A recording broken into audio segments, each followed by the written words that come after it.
over the last 2 years of strike action. But the BMA says this could put patient safety at risk. The two sides are clearly miles apart, so this could become the new norm, unless a breakthrough can be found. Ashish Joshi, Sky News in Westminster. Well, as we heard earlier, President Trump is on his way to Scotland. He's due to touch down there later this evening. Now, during the 4-day trip, he's going to visit both of his golf clubs and meet with the Prime Minister, Keir Starmer. Now, that meeting is seen as a chance to refine that UK-US trade deal. Well, our Scotland correspondent Conor Gillis is following all of this for us and joins us now live. Conor, evening to you. Trump on the way, expected in a few hours' time. What kind of reception and what can we expect out of this visit?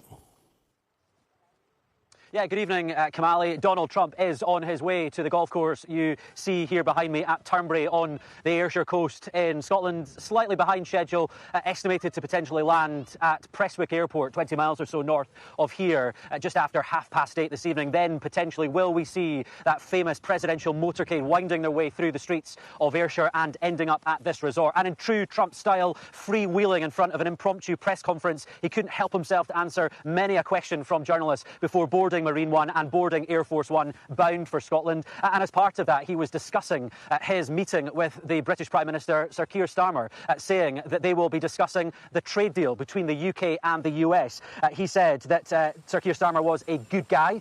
He said there was talk of lunch and dinner, and they will be doing, to quote, a little celebrating, potentially raising a toast, what will be the tipple of choice here at Turnberry for those celebrations on the trade talks. Another person that got a mention, a ringing endorsement as far as it goes when it comes to Donald Trump, is Scotland's First Minister, John Swinney. He is set to have a date with the President as well in the coming days to sit down and talk about the important things of the day from Scotland's perspective. Another endorsement from Donald Trump to him. He called him a good man. I wonder what they'll be thinking in SNP camp at that one tonight.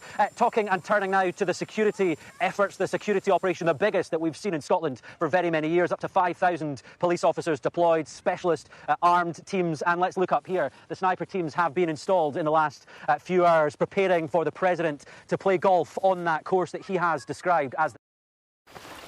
Get that Euro Millions feeling with this Friday's £119 million jackpot.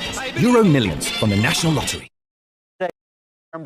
And down here is the beach, and clearly the police have been patrolling that on their marine unit. That was the focal point for many a protest when the President last came here to Turnberry all those years ago. Will we see a repeat of that potentially this evening? Well, the rumour is rife around that. Let's see how that manifests itself. But certainly people here, the police, the authorities are on high alert. Remember as well, front and centre is that would-be assassination attempt of Donald Trump himself on the campaign trail in the US last year. That certainly is front of mind for all of those efforts that are unfolding here in Turnberry.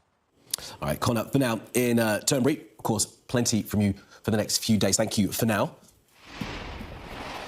All right, I just want to bring you an update on our main story this evening. Those cross-party MPs who have signed a letter calling on the UK to recognise a Palestinian state.